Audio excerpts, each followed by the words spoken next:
London বৈঠকের পর জাতীয় নির্বাচনের সময় নিয়ে শঙ্কা কিছুটা প্রশমিত হলেও সপ্তাহ জুড়ে আলোচনা কোন পদ্ধতিতে হবে নির্বাচন। জামায়াত এনসিপি সহ একটি অংশের চাওয়া সংখ্যানুপাতিক নির্বাচন, যদিও বিএনপি ও সমমনা দলগুলো বলছে জাতীয় নির্বাচন পেছানোর ষড়যন্ত্র এটি। আগামী রাজনীতি কোন পথে সেটি খুঁজতে আজ ভোটের ট্রেনের সঙ্গে আমি সিফাত শাহরিয়ার। শুরুতে দেখে আসবো রাজনীতির মাঠে দিনভর কে কি বললেন। যেটি আমরা দেখছি আজকে জামায়াতের আমির ডক্টর শফিকুর রহমান তিনি বলেছেন সুষ্ঠু নির্বাচনের জন্য রাজনৈতিক সংস্কার জরুরি। এখানে অ্যাডভোকেট রুহুল কবির রিজভী সিনিয়র যুগ্ম মহাসচিব যিনি ব্রিফিংয়ে বলেছেন আজকে সুষ্ঠু নির্বাচন দিলেই বোঝা যাবে বিএনপি কতটা জনপ্রিয়। এবং আমরা দেখছি হাসনাত আবদুল্লাহ দক্ষিণাঞ্চলের মুখ্য সংগঠক এনসিপির নেতা তিনি বলেছেন বিচার ও সংস্কারের মধ্য দিয়ে নির্বাচন এনসিপির মূল লক্ষ্য। এবং এদিকে বিএনপির সমমন একটি দল বাংলাদেশ এলডিপির চেয়ারম্যান সাদাত হোসেন সেলিম যিনি বলেছেন স্থানীয় সরকার নির্বাচনের দাবি জাতীয় নির্বাচন পেছানোর চক্রান্ত। আমরা দেখছিলাম দিনভর সব রাজনৈতিক দলই আজকে নির্বাচন এবং নির্বাচনের বিষয়গুলো নিয়ে আলোচনা করেছেন। আজকে এ নিয়ে আরও আলোচনা করতে চাই। আমাদের সাথে যুক্ত আছেন বাংলাদেশ জাতীয়তাবাদী যুব দলের সভাপতি আব্দুল মোনায়েম মুন্না। শুরুতেই মুন্না ভাই আপনাকে স্বাগত জানতে চাই। আপনার থেকে আপনাদের প্রথমবারের মতো পেয়েছি, আপনাকে অনেক জানার আছে আপনার থেকে। শুরুতে একটা বিষয় দিয়ে শুরু করতে চাই। একেবারে সাম্প্রতিক সময়ের 1 জুলাইয়ের একটি ঘটনা ঘটেছে। বনানীতে যুবদল নেতার বিরুদ্ধে একটি অভিযোগ যে হোটেলে ঢুকে তিনি যে কর্মকাণ্ড করেছেন তার জন্য আপনারা বহিষ্কারও করেছেন তাকে। আমরা এটিকে পরম্পরা হিসেবেও দেখছি, নানা সময়ে এরকম ঘটনা ঘটেছে এবং আপনারা বহিষ্কারও করেছেন। আমার প্রশ্ন সেখানে নয়, প্রশ্ন হচ্ছে এই বহিষ্কারই কি সমাধান কিনা মুন্না ভাই?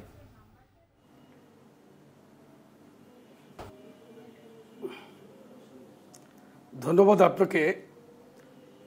দেখেন, সমাধান কোন পথে সেটা তো একটি পর্যায়ক্রমিক ব্যাপার। আমরা কিন্তু কোনো ঘটার সাথে সাথে আমরা যখন জানতে পারি আমরা কিন্তু আমাদের সাংগঠনিক দায়বদ্ধতার জায়গা থেকে কিন্তু আমরা আমাদের প্রয়োজনীয় পদক্ষেপগুলো আমরা নিচ্ছি। বনানী যেই ঘটনাটা ঘটার সাথে সাথে আমরা যখন জানতে পারলাম আমরা তথ্য সংগ্রহ করলাম এবং প্রয়োজনীয় ব্যবস্থা নিলাম। তাকে বহিষ্কার করে সাংগঠনিকভাবে তাকে বহিষ্কার করলাম। করার পরে আমরা আইনি ব্যবস্থা গ্রহণ করার জন্য প্রশাসনকে অনুরোধ জানিয়েছি। এখন এই কাজটি কিন্তু প্রশাসনের উপর এখন দায়িত্বের জায়গা থেকে তাদের উপর বর্তিয়েছে। আমরা আমাদের জায়গা থেকে খুব ক্লিয়ারলি কিন্তু আমরা বলে দিয়েছি যে কোনো অন্যায়ের বিরুদ্ধে বিএনপির ভারপ্রাপ্ত চেয়ারম্যান জনাব তারেক রহমান জিরো টলারেন্স দেখাচ্ছেন এবং আমরা কিন্তু ওটাকেই অনুসরণ করছি। আমরা এক্ষেত্রে কাউকে কিন্তু ছাড় দেওয়ার কোনো রকম মানসিকতা আমরা দেখাচ্ছি না। আমরা কি করতে পারি? আমরা তো একটি সংগঠন। আমাদের সংগঠনে কেউ যদি সাংগঠনিক প্রক্রিয়ার বাইরে গিয়ে কোনো আচরণ করে আমরা সেখানে সাংগঠনিক যেই আমাদের যে ক্ষমতা, সাংগঠনিক ক্ষমতাকে কিন্তু আমরা প্রয়োগ করছি সর্বোচ্চ পর্যায়ে। এটা বনানীর ক্ষেত্রে আপনি দেখেছেন যে আমরা খুবই দ্রুততম পর্যায়ে এটাকে সিদ্ধান্ত দিয়েছি এবং আমরা আইন প্রয়োগের জন্য আইন প্রয়োগকারী সংস্থাকে আমরা অনুরোধ জানিয়েছি। এর মাধ্যমেই কিন্তু আমরা আপনাদের মাধ্যমে জাতিকে আশ্বস্ত করতে চাই কোনো প্রকার অন্যায় করে আমরা কোনো প্রকার অন্যায় করে কাউকে আমরা পাওয়ার মতো কোনো সুযোগ করে দিচ্ছি না। আমরা একদম জিরো টলারেন্সের মধ্যে আছি। প্রশাসন আমরা দেখছি যে আপনারা এরকম আরো 4 থেকে 5,000 5ই আগস্টের পরে, যদি আমি সংখ্যাটি বলি, আপনাদের সিনিয়র যুগ্ম মহাসচিব রুহুল কবির রিজভী আজকে এই কথাটি বলেছেন 4 থেকে 5,000 এরকম নেতাকর্মীর বিরুদ্ধে আপনারা সাংগঠনিক ব্যবস্থা নিয়েছেন। তবে শঙ্কার বিষয় যেটি, আমরা কিন্তু আবার তাদেরকেই অনেক সময় মিছিল মিটিংয়ে আবারও পুনরায় 2-3 মাস পর আবার দেখতে পাই। তাদের আসলে আবার ফিরে আসার প্রক্রিয়াটা কিভাবে আসে তারা?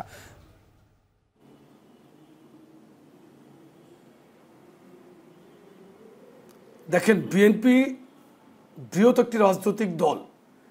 আমরা যাকে বহিষ্কার করলাম সে যদি কোনো একটি আমাদের যদি একটি জনসভা সমাবেশের মধ্যে 20 লক্ষ লোক ওই জনসভায় থাকে, এর মধ্যে কেউ এত বড় জনসভার মধ্যে বা সমাবেশের মধ্যে আমরা কি এত স্পেসিফিকলি ওইটাকে আমরা ওই সময়ের মধ্যে কি আমরা তাকে সে আসতে অনেক দূরে থাকলে পরবর্তীতে ছবির মাধ্যমে যদি আমরা জানতে পারি যে সে উপস্থিত ছিল, সেই ক্ষেত্রে ধরেন আমরা মৌখিকভাবে আবার সংশ্লিষ্ট ইউনিটকে কিন্তু সতর্ক করি, আমরা পুনঃ কিন্তু সতর্কর মধ্যেই রাখি কেউ যদি অংশগ্রহণ করে, কিন্তু আমরা কিন্তু রিকগনাইজ করতেছি না। আপনি সেক্ষেত্রে খেয়াল করে দেখবেন যে বহিষ্কৃত নেতা কি আমাদের কোনো দায়িত্বশীল নেতার সাথে কোনো জায়গায় কোনো মিটিং করছে কিনা, বিচ্ছিন্নভাবে কোনো জায়গায় এসে উপস্থিত হয়ে যদি একটা ছবি তোলে, সেটা কিন্তু মেন করে না যে আমরা তাকে স্বীকার করছি বা আমরা তাকে সুযোগ দিচ্ছি। এটা কিন্তু মনে করার কোনো রকম কারণ নেই। এখন ধরেন আমাদের রাজনৈতিক দলে সারাদিন অনেক ধরনের লোক আনাগোনা করছে, এর মধ্যে কে কখন এসে একটা ছবি তুলে যায়, সেটা কি আপনি একদম সার্বক্ষণিকভাবেই কি আমরা এটাকে কন্ট্রোল করতে পারবো? এটা কি সম্ভব আপনি বলেন? সেটি আপনি ঠিকই বলেছেন, লাখ লাখ মানুষের মধ্য থেকে সেটি আসলে চিহ্নিত করা কিংবা মনিটরাইজিং করা সেটি সম্ভব না, ঠিকই আছে। কিন্তু এটি কমানোর জন্য কি আসলে আপনাদের কোনো পরবর্তীতে পরিকল্পনা আছে কিনা, বিশেষ করে যুব দলের পক্ষ থেকে কি পরিকল্পনা যেটি আরো কমে যায়?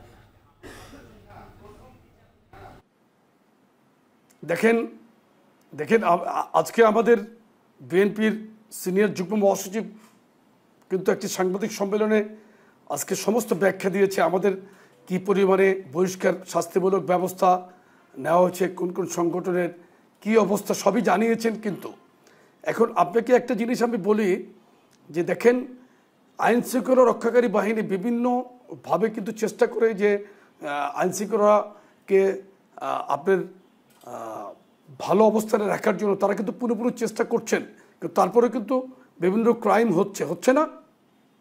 একদম, এখনো তো আইন শৃঙ্খলা বাহিনীও তার আগের অবস্থায় ফিরতে পারেনি। প্রয়োগের পদ্ধতি কি পারে না, কিন্তু তারা চেষ্টা করতেছে। আপনি দেখেন কুমিল্লার মুরাদনগরে একটি মব সৃষ্টির মাধ্যমে কিন্তু একটি পরিবারে 3টি হত্যাকাণ্ড ঘটল।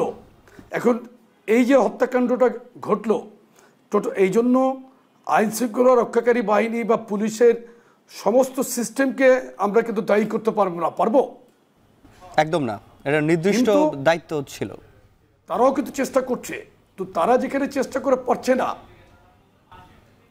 নির্দিষ্ট দায়িত্ব ওই সংশ্লিষ্ট হয়তো পুলিশ স্টেশনের দায়িত্বের জায়গা থেকে তাদের কি দায়িত্বের জায়গা থেকে তারা কি করেছে সেটা হয়তো প্রশাসন দেখবে। আমি ওই জায়গাটা একটা উদাহরণস্বরূপ বলছি যে রাজনৈতিক দল হিসেবে আমার যে দায়িত্বের জায়গা আমি সর্বোচ্চ প্রয়োগ করছি, কিন্তু এবং আমরা চেষ্টা করছি। কিন্তু আমরা গতকালকে আপনি দেখেছেন মোহাম্মদপুরেও কিন্তু আমরা আমাদের গুরুত্বপূর্ণ একজন নেতাকে, ঢাকা মহানগর উত্তর যুবদলের যুগ্ম আহ্বায়ককে কিন্তু আমরা বহিষ্কার করেছি এবং আইনের আওতা আনার জন্য আমরা কিন্তু অনুরোধ জানিয়েছি। আমাদের এই সাংগঠনিক চেষ্টাকে সফল করার জন্য কিন্তু প্রশাসনিক সহযোগিতা দরকার। মুন্না ভাই, আমরা আপনার কাছে এই বিষয় নিয়ে আরো বিস্তারিত জানবো নিশ্চয়ই। তার আগে আমাদের একটা ছোট বিরতি নিতে হবে। আমরা ফিরছি দর্শক ছোট একটা বিরতির পর। বিরতির পর স্বাগত আবারও, দেখছেন ভোটের ট্রেন। আমাদের সাথে যুক্ত আছেন যুবদলের সভাপতি আব্দুল মোনায়েম মুন্না। মুন্না ভাই, আমরা বিরতি থেকে ফিরে আসলাম। আপনি বিরতির আগে শেষ ভাগে বলছিলেন যে আইন শৃঙ্খলা বাহিনী এইসব পরিস্থিতি নিয়ন্ত্রণে তাদেরকেও মাঠে সজাগ থাকতে হবে। আপনারা আইন শৃঙ্খলা পরিস্থিতি ঠিক রাখার জন্য আইন শৃঙ্খলা বাহিনীকে সহযোগিতা করার জন্য কতটা প্রস্তুত, বিশেষ করে সামনে আসন্ন নির্বাচনের ক্ষেত্রে?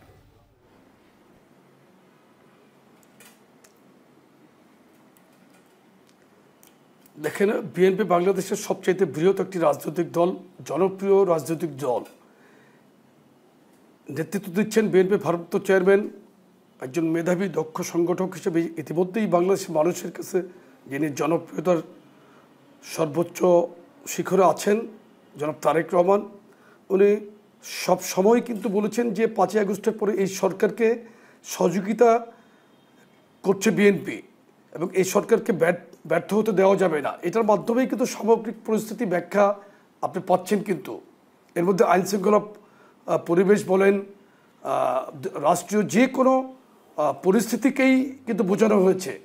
তো আমরা কিন্তু 5ই আগস্টের পরে বিশেষ করে আমি নিজেও কিন্তু আমাদের বিভিন্ন দায়িত্বশীল নেতৃবৃন্দ বিভিন্ন পুলিশ স্টেশনে যখন একদমই আপনার অবস্থা খুবই ভঙ্গুর ছিল পুলিশ প্রশাসনের, তখন আমরা পুলিশ স্টেশনগুলোতে পাহারা দিয়েছি, তাদেরকে সহযোগিতা করেছি, মন্দিরে পাহারা দিয়েছি। বিভিন্ন যখন আইনশৃঙ্খলা পরিস্থিতি একদমই ছিল না, তখন আমরা রাতে সজাগ থেকে কিন্তু বিভিন্ন এলাকায় কিন্তু পাহারার ব্যবস্থা করেছিলাম আমরা।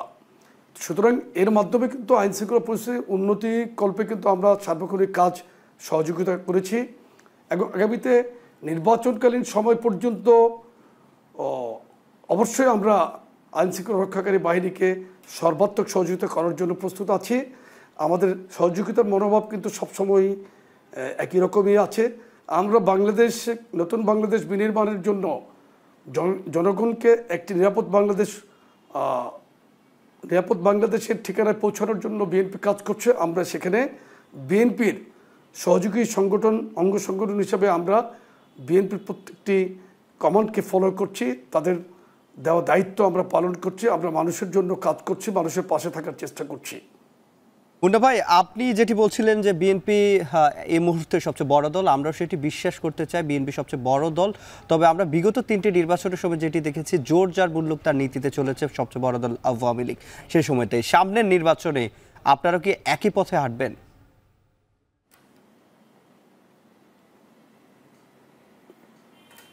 আচ্ছা, এটা কি কোনো সুযোগ আছে বিএনপিকে এই ধরনের প্র্যাকটিস করা?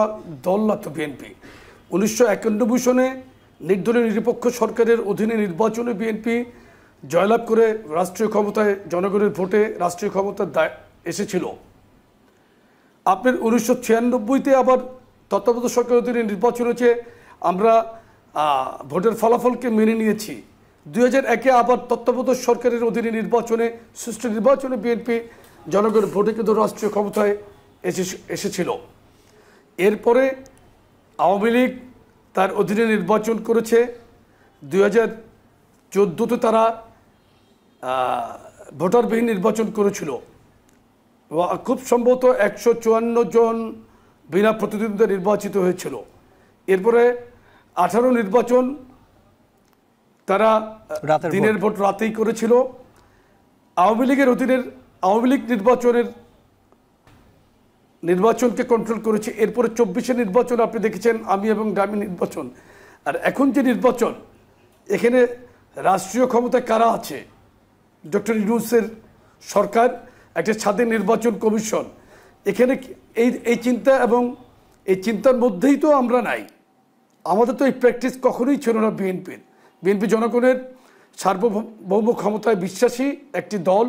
জনগণের ভোটের মাধ্যমেই বিএনপি ইনশাল্লাহ বাংলাদেশের মানুষের ভোটের ম্যান্ডেটে ইনশাল্লাহ আমরা জয়ী হয়ে রাষ্ট্র ক্ষমতায় আসবো। আমরা নির্বাচনে জয়ী হওয়ার কথা বলছিলেন যে আপনি বিএনপি অঙ্গ সংগঠন যে যুব দলের সভাপতি, আপনার সংগঠনে যারা আছেন, যুবক যারা আছেন শতভাগই ভোটার, সেক্ষেত্রে যুবকরা, আপনার কি মনে হয়, আপনি যুবকদের নিয়ে কাজ করেন, যুবকরা কেন বিএনপিকে ভোট দেবে?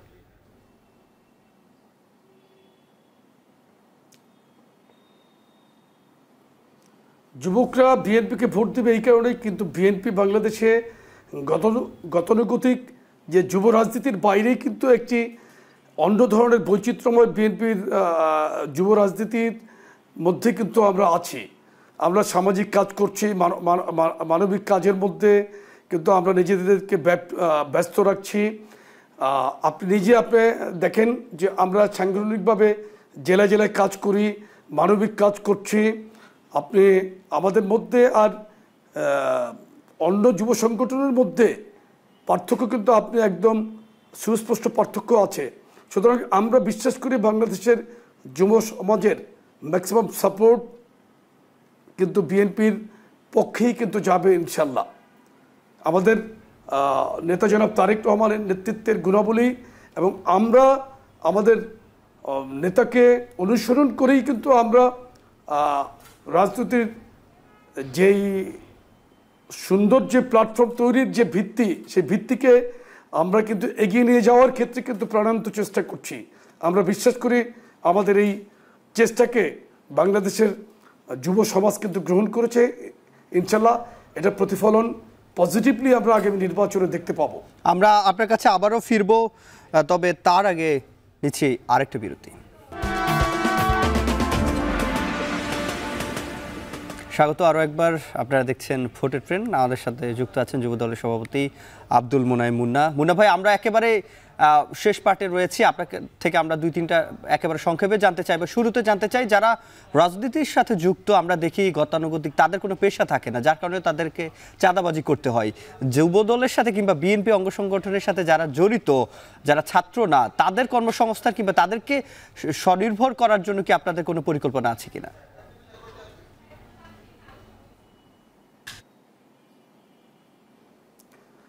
দেখেন, আমাদের তো অবশ্যই পরিকল্পনা আছে, সেটা নিয়ে আমরা কাজ করছি।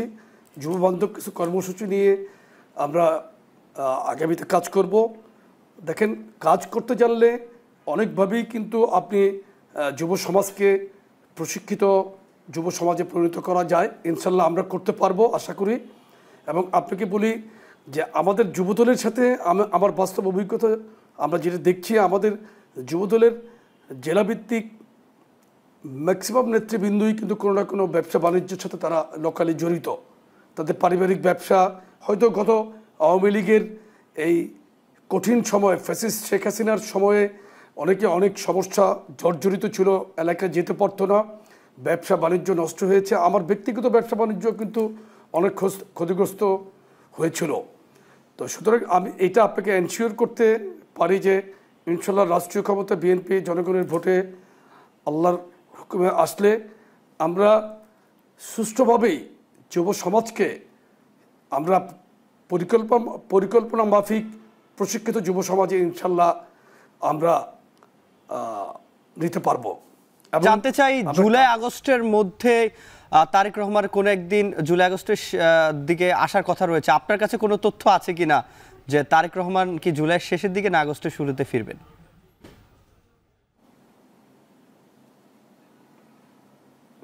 উনি কিন্তু খুবই ক্লিয়ারলি বলেছেন গত পরশুদিন, খুব সম্ভবত পটুয়াখালীর সম্মেলনেই উনি খুব সম্ভবত বলেছেন যে খুব শীঘ্রই আমাদের সাথে ওনার দেখা হবে। বাংলাদেশের জনগণের সাথে দেখা করার জন্য উনি আকুল হয়ে আছেন। ইনশাল্লাহ উনি খুবই শীঘ্রই বাংলাদেশে ফিরবেন আমরা আশা করি। একেবারে 10 সেকেন্ডে জানতে চাই যে আপনারা আসলে বড় দল হিসেবে জনগণের প্রত্যাশা কতটুকু, কত শতাংশ পূরণ করতে পেরেছেন?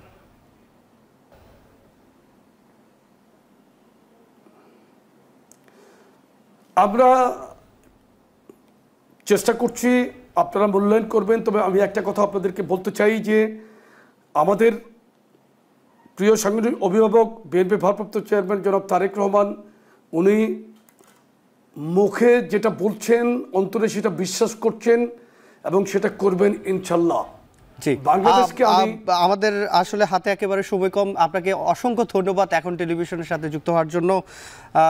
দর্শক, ভোটের ট্রেন আজকে এই পর্বে এখানে শেষ করছি। আবারও দেখা হবে নতুন পর্বে নতুন কোনো বিষয়। সে পর্যন্ত শুভকামনা।